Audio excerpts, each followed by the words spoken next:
Today I'd like to talk about the book YouTube, Online Video and Participatory Culture, which was written by Jean Burgess of Queensland University of Technology and Joshua Green of MIT. I had an opportunity to talk with them about their book, and you'll hear their remarks in just a bit.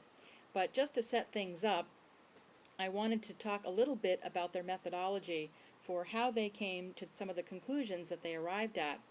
Basically, the book mentions that they did a content survey of over 4,000 videos that were collected at different points in August, October, and November of 2007. And the videos they pulled were from categories that might be called the most popular categories. These are categories that YouTube tracks in terms of its videos.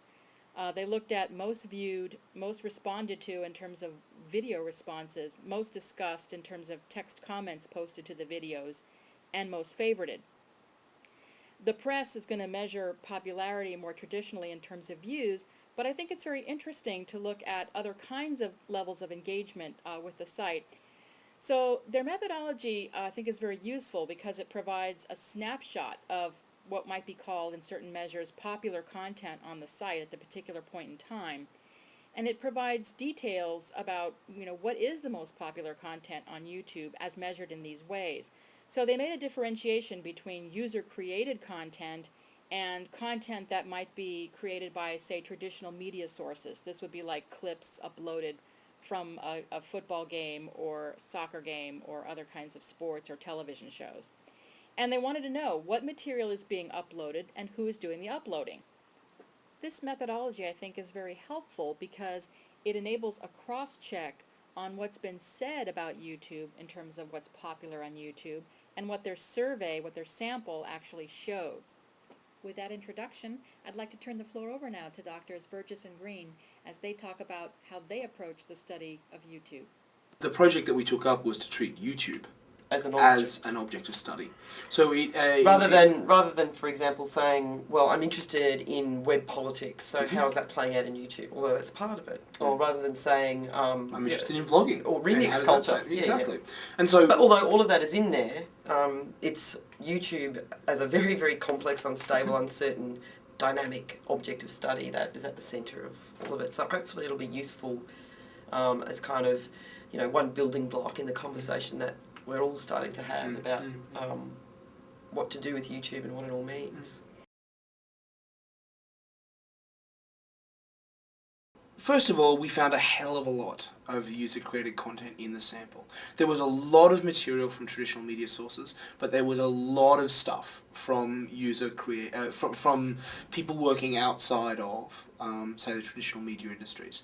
And one of the ways that we worked to define that was to look at things like editing. So if you're uploading a clip from television, then as far as we were concerned, that is an unedited piece from television, where you may have trimmed out the advertising in the middle, but really done nothing else, then that is putting up traditional or taking, content. The best goal out of a whole soccer match. We counted that as traditional media content as well. But if you have added lightning bolts to Tom Cruise's fingers as he jumps up on the couch, right? Or you've sped it up. If you've done some substantial editing to that material, then that is what we counted as user-created content. And then on top of that, the other layer then is if you're producing material that doesn't in any way look like it was ever intended to run in a traditional media environment. And what we see in YouTube is a lot of that. There's a YouTubeness to YouTube. It's a cultural space now that has its own genres emerging and its own kind of media logic. So we saw a lot of content that we're pretty sure is pretty much made for YouTube. And it ran the gamut. And that links back to this idea of YouTube as a social network, right? Because there's an imagined audience that is fellow YouTube participants who understand the YouTubeness of YouTube as well. And yet it also a lot of vlogs. And yet we coded as vlogs. And yet it also speaks to this idea of YouTube as a viable platform that you can use to live out their eponymous claim of broadcasting yourself.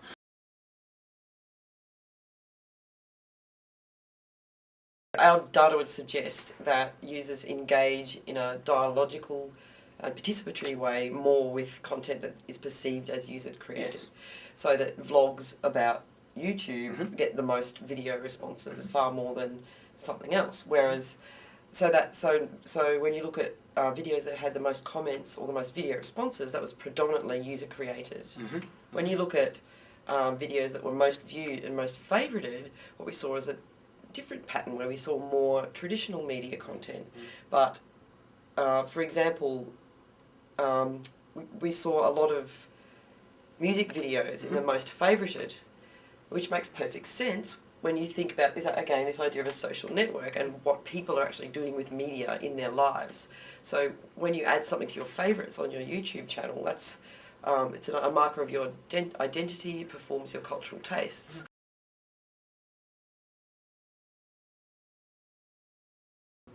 We noticed that the mainstream media, particularly the press, will quite often pick up that there's a new constructed problem called cyberbullying, which is the classic moral panic. So we've invented a new problem, which is then amplified through the mainstream media, and then we think that journalists pretty much go looking for examples, and then they don't link to them, but they often say what they're called.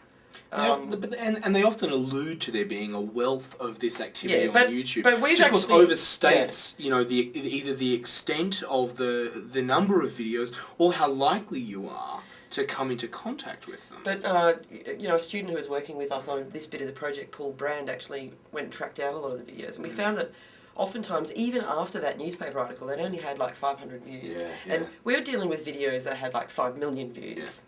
And so I think what our study gives us an opportunity to do is to actually say, well, you can find anything if you go looking for it. But hey, look, this is kind of the patterns. And in our study, we didn't really find any videos, to my knowledge, that could be considered.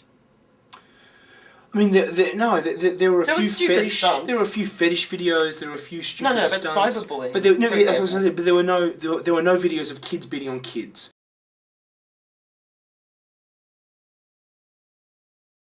YouTube's a really, it's a crap platform to pirate content on, you know, to distribute content around official channels, let's say. I mean, it has relatively low quality. It has a limit over the amount of content, the duration. And so if you wanted to upload an episode of a television series, you have to chop that up into 3 or 4 pieces. And yes, we see some of that happening, but that wasn't, in our study at least, the most predominant way in which traditional media material is being used. And where we did see it happening, I don't want to generalize to the entirety of YouTube, but where we did see it happening, it was particularly for diasporic audiences. So there were Turkish soap opera. And there was like a Turkish chat show. It was a Turkish chat show, but they were uploaded by people outside of Turkey. And the other thing that of course... that appeared to be... according to their profile, that appeared to be outside of Turkey. And we need to look at this more closely, but this indicates to me that there's a diasporic practice here, that it's not about trying to get around the official channels, that it's trying to use YouTube as a way to overcome some of the geographical or political divides between people.